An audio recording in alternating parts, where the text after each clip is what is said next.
नमस्ते। आज हम एक बहुत ही दिलचस्प और सोचने पर मजबूर करने वाली बात करने वाले हैं। हाँ, बिल्कुल। वो ये कि जिन चीजों को हम तथ्य या फैक्ट्स मानते हैं ना, वो असल में हमेशा के लिए सच नहीं होती। बदल सकती हैं। हाँ, वो बदल सकती हैं, पुरानी पड़ सकती हैं और फिर नई जानकारी उनकी जगह ले लेती है। बिल्कुल, एक लगातार चलने वाला प्रोसेस है ये। तो आगे बढ़ने से पहले बस एक छोटी सी गुजारिश, अगर आपको इस तरह की गहरी और जानकारी भरी बातें अच्छी लगती हैं तो हमारे चैनल को सब्सक्राइब जरूर करें। हाँ, और इस पेशकश को लाइक भी करें। और हाँ, इससे अपने दोस्तों के साथ शेयर करना ना भूलें। बिल्कुल। तो चलिए इस आइडिया को थोड़ा और खोलते हैं। कभी ऐसा सोचा है कि विज्ञान की दुनिया में भी, मतलब साइंटिफिक फैक्ट्स जिन्हें कहते हैं, वो बदल सकते हैं? हाँ, ये होता है। एक बहुत मशहूर उदाहरण है इंसानी क्रोमोसोम्स का। कई सालों तक मतलब विज्ञान की किताबों में यही पढ़ाया जाता था कि इंसानों में 48 क्रोमोसोम्स होते हैं। बिल्कुल। 1920 से लेके करीब 1956 तक यही माना जाता था। ये एक तरह से स्थापित तथ्य था। हाँ, बिल्कुल फैक्ट माना जाता था। लेकिन फिर 1956 में जब बेहतर माइक्रोस्कोप टेक्नोलॉजी आई, नई टेक्निक्स आई, तो रिसर्च ने ये साफ कर दिया कि असल में 46 होते हैं, 48 नहीं। अच्छा, तो मतलब ये रातों रात नहीं हुआ? नहीं, पहले कुछ संकेत मिले, फिर और रिसर्च हुई, तब जाके पुष्टि हुई। तो ये दिखाता है कि जिसे एक जमाने में पक्का सच माना जाता था, वो नई तकनीक और शायद ज्यादा ध्यान से की गई खोज के बाद बदल गया। बिल्कुल। तो इसका मतलब तो ये हुआ कि ज्ञान मतलब नॉलेज कोई रुकी हुई चीज नहीं है, ये तो लगातार बदलता रहता है ना, विकसित होता रहता है। बिल्कुल, और ये बदलाव सिर्फ होता ही नहीं है, बल्कि इसके होने की एक रफ्तार भी होती है, एक पैटर्न होता है। अच्छा। हाँ, इसी से जुड़ा एक काफी दिलचस्प कॉन्सेप्ट है जिसे ज्ञान की हाफ लाइफ कहते हैं। Half life of knowledge. Half life, ये शब्द तो मैंने रेडियो एक्टिव चीजों के लिए सुना है। यहां इसका क्या मतलब हुआ? हाँ, कॉन्सेप्ट वही है। यहाँ इसका मतलब है वो टाइम जिसमें किसी खास फील्ड या सब्जेक्ट के आप कह सकती हैं आधे तथ्य मतलब फैक्ट्स या तो गलत साबित हो जाते हैं, ओके। या इतने बदल जाते हैं कि उन्हें आउटडेटेड माना जाता है। जैसे रेडियो एक्टिव पदार्थ आधा रह जाता है ना समय के साथ, हाँ। वैसे ही ज्ञान का एक हिस्सा अपनी रेलेवेंस खो देता है। और मजे की बात यह है कि हर फील्ड की ये हाफ लाइफ अलग अलग होती है। अच्छा, तो मतलब कुछ सब्जेक्ट्स में ज्ञान ज्यादा तेजी से पुराना पड़ता है और कुछ में धीरे। हाँ, बिल्कुल। जैसे आप सोचिए, मेडिसिन है, इंजीनियरिंग है, कंप्यूटर साइंस, इनमें नई रिसर्च और टेक्नोलॉजी इतनी तेजी से आती है कि वहाँ ज्ञान की हाफ लाइफ काफी कम होती है। एक अंदाजे के मुताबिक कुछ मेडिकल स्पेशलिटीज में तो ये सिर्फ 4-5 साल हो सकती है। सिर्फ 4-5 साल? बाप रे। हाँ, मतलब सोचिए, आज का एक डॉक्टर अगर लगातार अपनी नॉलेज अपडेट नहीं कर रहा है तो वो शायद 5 साल में काफी हद तक आउटडेटेड जानकारी के आधार पर इलाज कर रहा होगा। ये तो काफी डरावना है तो। वहीं दूसरी तरफ जैसे हिस्ट्री है या लिटरेचर है, इनमें बुनियादी बातें ज्यादा धीरे धीरे बदलती हैं, तो उनकी हाफ लाइफ कहीं ज्यादा लंबी होती है। ये तो सोचने वाली बात है, खासकर प्रोफेशनल्स के लिए तो बहुत जरूरी है ये जानना। बिल्कुल। पर ज्ञान सिर्फ पुराना ही नहीं पड़ता, नया ज्ञान बनता भी तो है। हाँ, और आपने कहा कि इसकी भी एक रफ्तार है। हाँ, और ये रफ्तार लीनियर नहीं है। ऐसा नहीं कि हर साल बराबर मात्रा में नया ज्ञान जुड़ता है। तो फिर ये एक्सपोनेंशियल है, मतलब ज्ञान के बढ़ने की रफ्तार खुद भी समय के साथ तेज होती जाती है। एक्सपोनेंशियल मतलब पहले धीरे, फिर एकदम से बहुत तेजी से। बिल्कुल। सोचिए ना, पहले एक खोज होती है, उससे नई पॉसिबिलिटीज खुलती हैं, फिर उस पर बेस्ड 2 और खोजें होती हैं। अच्छा। फिर उन पर बेस्ड 4, 8, 16, और ये सिलसिला तेजी से बढ़ता जाता है। एक खोज दूसरी का रास्ता खोलती है। हाँ, समझ गया।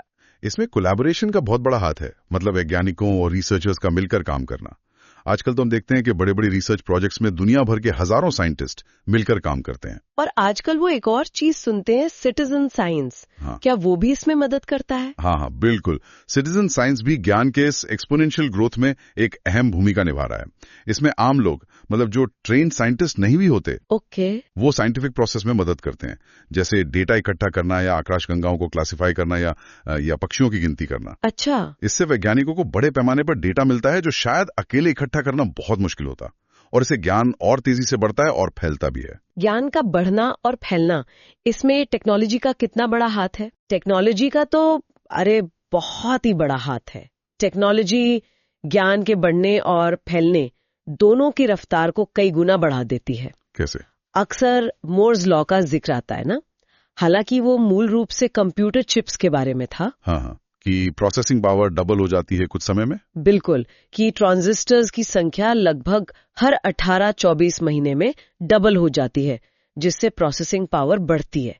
ये दिखाता है कि टेक्नोलॉजी कितनी तेजी से बेहतर होती है। और ये तेज होती प्रोसेसिंग पावर या बेहतर टेक्नोलॉजी, ये सीधे तौर पर नई साइंटिफिक खोजों को रफ्तार देती होगी, जिससे पुराने तथ्य और जल्दी आउटडेटेड हो जाते होंगे। बिल्कुल सही।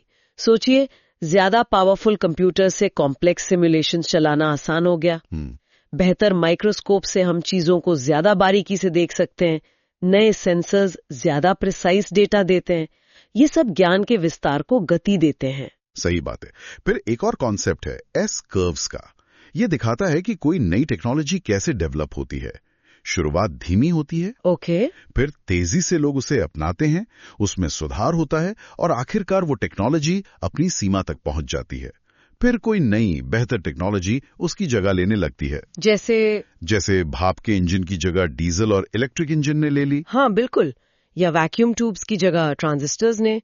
ये दिखाता है कि कैसे नई टेक्नोलॉजी पुरानी पर बनती है, और इससे न सिर्फ नए तथ्य तेजी से बनते हैं, बल्कि वो फैलते भी हैं अभूतपूर्व तेजी से, खासकर इंटरनेट के जमाने में। हाँ, फैलने की बात करें तो जानकारी का फैलना ये तो दो धारी तलवार है।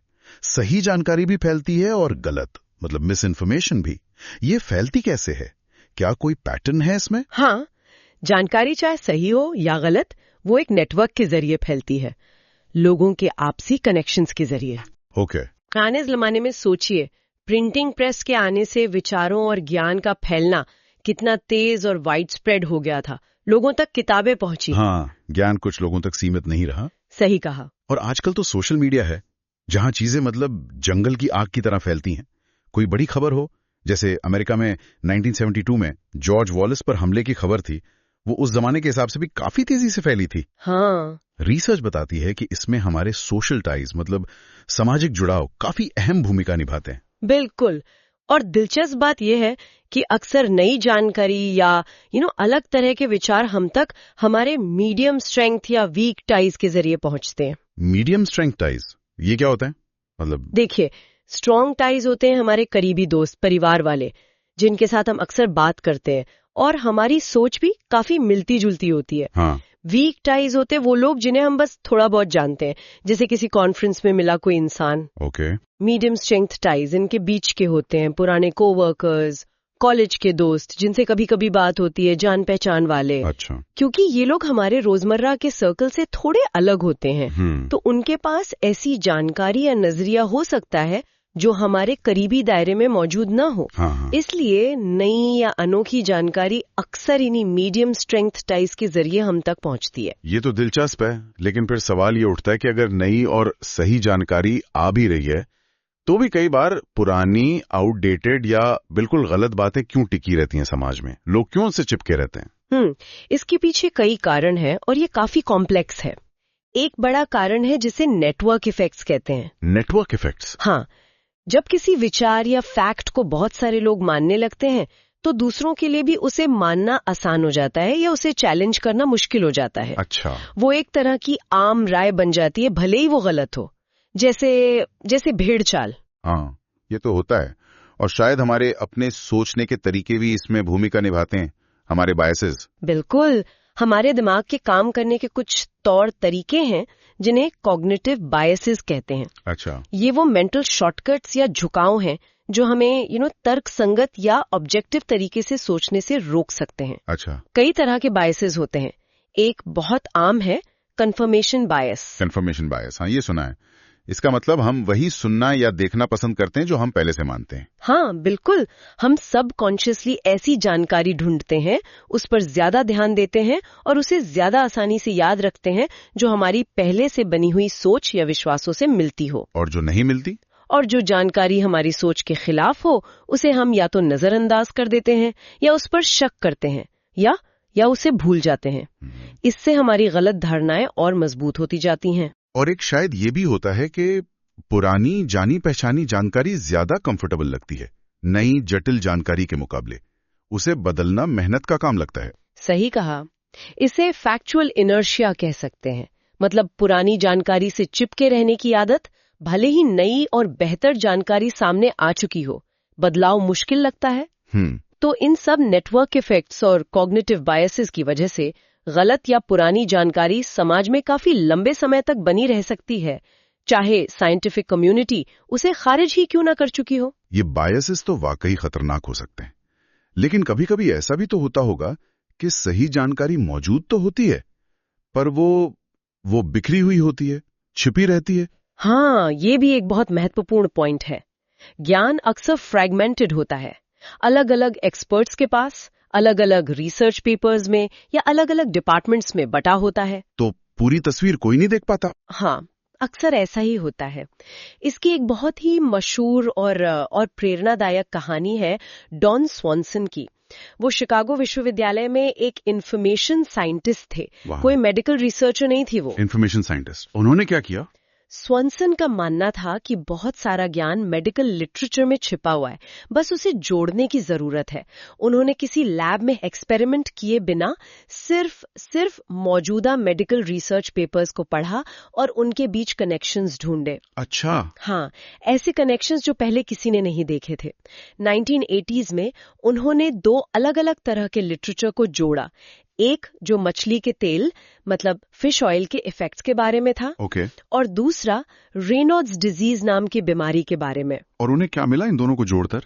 उन्होंने पाया कि मछली के तेल में पाए जाने वाले कुछ तत्व खून को पतला करते हैं और ब्लड वेसल्स को रिलैक्स करते हैं। ठीक है। दूसरी तरफ रेनॉल्ड्स डिजीज में उंगलियों और पैर की उंगलियों में खून का प्रवाह कम हो जाता है, खासकर ठंड में, जिससे दर्द और सुनपन होता है। हाँ। स्वॉनसन ने इन दोनों जानकारियों को जोड़ा और ये हाइपोथेसिस दिया कि मछली का तेल रेनॉल्ड्स डिजीज के लक्षणों को कम करने में मददगार हो सकता है। और क्या ये सही निकला? हाँ, बाद में क्लिनिकल ट्रायल्स हुए और उन्होंने उनकी बात को सही साबित किया। वाह, ये तो कमाल की बात है। मतलब इलाज या समाधान मौजूद था, बस बिखरा हुआ था। बिल्कुल। इसे अनडिस्कवर्ड पब्लिक नॉलेज कहते हैं। ये दिखाता है कि कैसे क्राउड सोर्सिंग या मेटा एनालिसिस, मतलब कई स्टडीज के डेटा को मिलाकर उनका एनालिसिस करना, या फिर आर्टिफिशियल इंटेलिजेंस जैसी टेक्निक्स इस तरह की छिपी हुई नॉलेज को सामने लाने में मदद कर सकती हैं। ये फ्रैगमेंटेशन तो आजकल और भी बढ़ गई होगी स्पेशलाइजेशन की वजह से। हाँ, बिल्कुल। हर फील्ड में स्पेशलाइजेशन बहुत ज्यादा हो गया है। अच्छा, ये ज्ञान का बदलना हमेशा ऐसा धीरे धीरे टुकड़े जोड़कर ही होता है या कभी अचानक बड़े बदलाव भी आते हैं? नहीं, हमेशा धीरे धीरे में ही होता। कभी कभी ज्ञान के क्षेत्र में अचानक तेजी से बदलाव आते हैं। इसे विज्ञान की भाषा में फेज ट्रांजिशन जैसा समझ सकते हैं। फेज ट्रांजिशन, जैसे पानी का उबलना? हाँ, बिल्कुल। जैसे पानी धीरे धीरे गर्म होता है, उसका तापमान बढ़ता है, पर 100 डिग्री सेल्सियस पे पहुंचते ही वो अचानक उबलने लगता है। उसकी अवस्था मतलब फेज बदल जाती है तरल से गैस। अच्छा, तो ज्ञान में फेज ट्रांजिशन का उदाहरण क्या होगा? जैसे एक्सोप्लैनेट्स की खोज, मतलब हमारे सौर मंडल के बाहर दूसरे तारों के चक्कर लगाने वाले ग्रह। हाँ। सालों तक वैज्ञानिक इनके होने का अनुमान लगाते रहे, थ्योरी बनाते रहे, इनडायरेक्ट साइंस ढूंढते रहे। फिर 1990s में बेहतर टेलीस्कोप्स और नई डिटेक्शन टेक्निक्स आने के बाद अचानक एक के बाद एक सैकड़ों फिर हजारों एक्सोप्लैनेट्स खोजे जाने लगे। अच्छा, ये एक तरह का फेज ट्रांजिशन था। सालों की धीमी प्रोग्रेस के बाद अचानक खोजों की बाढ़ आ गई। या शायद चांद पर इंसान का पहुंचना, वो भी ऐसा ही कुछ था। सालों की तैयारी, रॉकेट टेक्नोलॉजी का विकास और फिर अचानक एक बड़ी छलांग जिसने हमारी सोच बदल दी। हाँ, बिल्कुल। अक्सर इन बड़े बदलावों या फेज ट्रांजिशंस के पीछे सालों का काम होता है। धीरे धीरे जमा हो रही जानकारी और टेक्नोलॉजी का विकास होता है। संकेत पहले से मौजूद होते हैं, लेकिन फिर एक टिपिंग पॉइंट आता है जब समझ में या हमारी कैपेबिलिटी में अचानक एक बड़ा बदलाव आ जाता है। और शायद चीजों को नापने मतलब मेजरमेंट, उसके तरीके बेहतर होने से भी फैक्ट्स बदल जाते हैं। निश्चित रूप से। मेजरमेंट यानी मापन विज्ञान की नींव है, और जैसे जैसे हमारे मापने के टूल्स और टेक्निक्स बेहतर होते हैं तो हमारे फैक्ट्स भी ज्यादा सटीक मतलब प्रिसाइज होते जाते हैं और कभी कभी बदल भी जाते हैं। इसका एक क्लासिक उदाहरण है माउंट एवरेस्ट की ऊंचाई। हाँ, सुना है उसकी ऊंचाई को लेकर अलग अलग फिगर्स रहे हैं। बिल्कुल। जब उसे पहली बार 19वीं शताब्दी में नापा गया था तब के टूल्स और टेक्निक्स के हिसाब से एक ऊंचाई बताई गई। फिर 20वीं शताब्दी में और नाप लिए गए और अब हाल के सालों में जीपीएस और दूसरी मॉडर्न टेक्नोलॉजीज का इस्तेमाल करके उसे और ज्यादा सटीकता से नापा गया है। 2020 में नेपाल और चीन ने मिलकर एक नई ज्यादा सटीक ऑफिशियल ऊंचाई घोषित की। अच्छा, जो पहले के आंकड़ों से थोड़ी अलग है। तो माउंट एवरेस्ट की ऊंचाई जैसा तथ्य भी इस बात पर निर्भर करता है कि उसे कब, कैसे और कितनी सटीकता से नापा गया। और विज्ञान में ये भी तो जरूरी होता है कि क्या दूसरे लोग भी वैसा ही नतीजा पा सकते हैं, रेप्लिकेशन जिसे कहते हैं। हाँ, रेप्लिकेशन बहुत जरूरी है। यानी क्या दूसरे रिसर्चर्स भी उन्हीं तरीकों का इस्तेमाल करके वैसा ही नतीजा दोबारा पा सकते हैं? अगर कोई नतीजा रेप्लिकेट नहीं हो पाता तो उस फैक्ट पर सवाल उठते हैं। बिल्कुल, उस फैक्ट पर सवाल खड़े हो जाते हैं। इसलिए किसी भी फैक्ट का भरोसेमंद होना उसकी प्रिसिजन यानी सटीकता और रेप्लिकेबिलिटी यानी पुनरावृत्ति की क्षमता पर निर्भर करता है। जैसे जैसे मेजरमेंट बेहतर होता है हमारे फैक्ट्स भी ज्यादा रिफाइंड और भरोसेमंद होते जाते हैं। हमने ज्ञान के बदलने के कई पहलू देखे, रफ्तार, टेक्नोलॉजी, फैलाव, छिपी जानकारी, अचानक बदलाव, मेजरमेंट। इसमें हम इंसानों का अपना क्या रोल है? हमारे सोचने का तरीका इसे कैसे प्रभावित करता है? इंसानी पहलू बहुत महत्वपूर्ण है। एक चीज है जिसे शिफ्टिंग बेसलाइन सिंड्रोम कहते हैं। शिफ्टिंग बेसलाइन सिंड्रोम, ये क्या है? ये खासकर पर्यावरण के संदर्भ में देखा जाता है, पर यह ज्ञान पर भी लागू होता है। इसका मतलब है कि हम धीरे धीरे होने वाले बदलावों को नोटिस करने में अक्सर चूक जाते हैं। अच्छा। हर नई पीढ़ी थोड़े बदले हुए हालात को ही नॉर्मल या आधार रेखा मतलब बेसलाइन मान लेती है। जैसे अगर किसी नदी में पोल्यूशन धीरे धीरे बढ़ रहा है तो नई पीढ़ी शायद उसी गंदी नदी को सामान्य मान लेगी, क्योंकि उन्होंने उसे साफ देखा ही नहीं। बिल्कुल, और उन्हें ये एहसास नहीं होता कि पहले स्थिति कितनी अलग और बेहतर थी। इसी तरह ज्ञान के क्षेत्र में भी हम धीरे धीरे पुरानी पड़ती जानकारी को सामान्य मान सकते हैं। हाँ। हम उस फैक्चुअल इनर्शिया के शिकार हो जाते हैं जिसका हमने पहले जिक्र किया, पुरानी आउटडेटेड जानकारी से चिपके रहना। और हमारे बायसेस भी इसमें रोल प्ले करते हैं। हाँ, हमारे कॉग्निटिव बायसेस जैसे कंफर्मेशन बायस हमें नई जानकारी को स्वीकार करने से रोकते हैं या उसमें बाधा डालते हैं। हमें लगता है कि हम जो जानते हैं वही सही है। तो इन बायसेस के बारे में जागरूक होना जरूरी है ताकि हम अपनी समझ को अपडेट रख सकें। हाँ, बहुत जरूरी है।